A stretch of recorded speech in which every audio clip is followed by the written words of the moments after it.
तो news only views संगठन सृजन अभियान पर हमने चर्चा की थी सौरभ नारायण शर्मा जी से। तब भी वो नगर अध्यक्ष थे कांग्रेस के, और अभी जो राहुल गांधी जी की पूरी संगठन सृजन की प्रक्रिया है उसके बाद जबलपुर के नगर कांग्रेस अध्यक्ष के तौर पर हम एक बार फिर स्वागत करते हैं। और नो न्यूज ओनली व्यूज के दर्शकों की ओर से भी बहुत सारी बधाई। सौरभ, बहुत सारी चीजों में अगर बात की जाए तो खासकर जबलपुर का एक मुद्दा होता है कि जबलपुर में कांग्रेस के लिए एक बड़ी चुनौती है। एक विधानसभा छोड़ के बाकी 7 विधानसभा में इस समय भाजपा का कब्जा जी। आपको क्या लगता है कि जो आपको जिम्मेदारी मिली है उसको आप किस ढंग से पूरा कर पाएंगे? देखिए, सबसे पहले मैं तो संगठन सृजन अभियान की जो खूबसूरती है उसके बारे में आपको बता दूं। कांग्रेस के कार्यकर्ता को एक पीड़ा रहती थी कि कोई भी नियुक्तियां जो होती हैं वो ऊपर से होके आ जाती हैं। टिकटों का भी मामला होता है तो ऊपर के नेता उसको तय कर देते हैं। कांग्रेस के जो हमारे कार्यकर्ता हैं उनकी पीड़ा रहती है। माननीय राहुल गांधी जी ने, माननीय मल्लिकार्जुन खड़गे जी ने इस बात को गंभीरता से लिया और एक बहुत सुंदर एक अभियान चलाया जिसमें कार्यकर्ता ही अपने पसंद का अध्यक्ष चुन ले। जिस अध्यक्ष के साथ वह सहज महसूस करता है उसको चुन ले, तो स्वाभाविक सी बात है कि जितने भी अंतरकलह हैं वह समाप्त हो जाते हैं। ना केवल इतना, दूसरा टिकटों के चयन में लोकल बॉडी इलेक्शन से लेकर लोकसभा की टिकट तक जो अध्यक्ष रहेगा वो सीईसी में बैठेगा। पहले कभी ऐसा नहीं हुआ। ये व्यवस्था को लागू करने का काम करा और मैं बड़ा सौभाग्यशाली अपने आप को समझता हूँ कि संगठन सृजन अभियान के 1.25 साल पहले मेरे को अध्यक्ष बनाया गया था और 1.25 साल में कार्यकर्ताओं के बीच मैंने काम करा और मेरे को ये दायित्व सौंपा गया। निसंदेह कांग्रेस के लिए अब चुनौती कोई बड़ी नहीं है।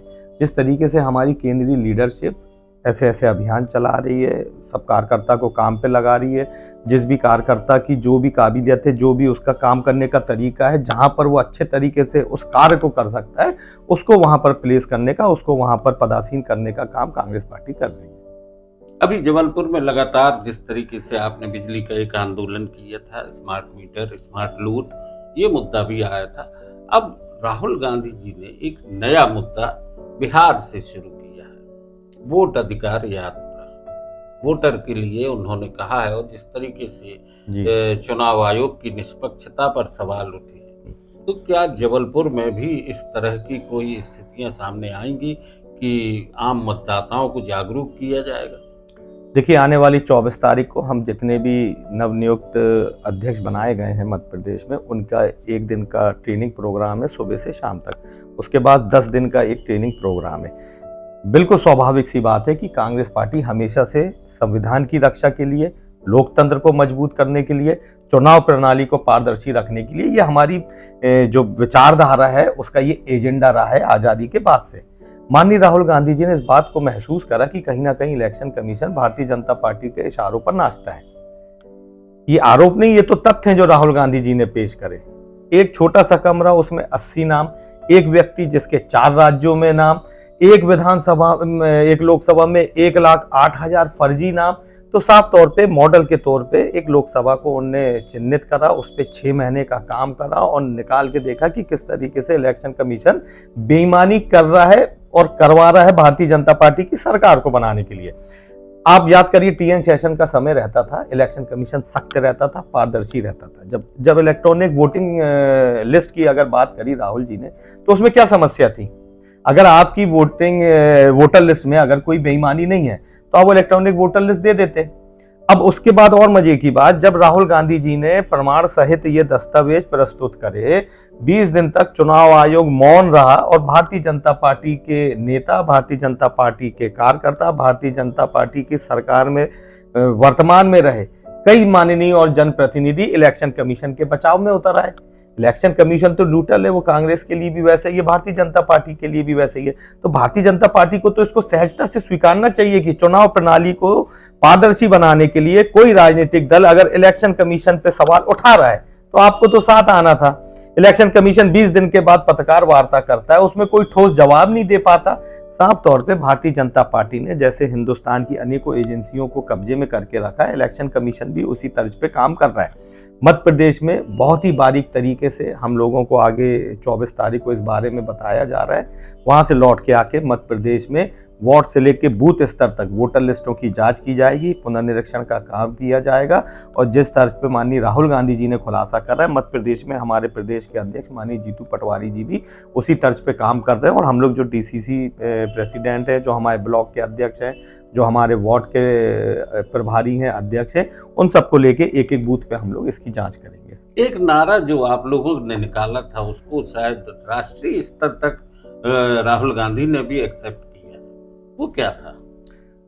देखिए, 9 अगस्त क्रांति का दिन था, हम लोगों ने यात्रा निकाली थी। और जब हम लोगों ने यात्रा निकाली, सब साथियों के मन में आया कि जिस लोकतंत्र को स्थापित करने के लिए, जिस देश में आज़ादी के लिए लड़ाई लड़ने वाले हमारे पुरखों ने इस सोच के साथ इस देश को आज़ाद कराया था कि ये देश हिंदुस्तान के लोगों के हिसाब से चलेगा, उस पे चोट करने का काम चोरी करके किया गया।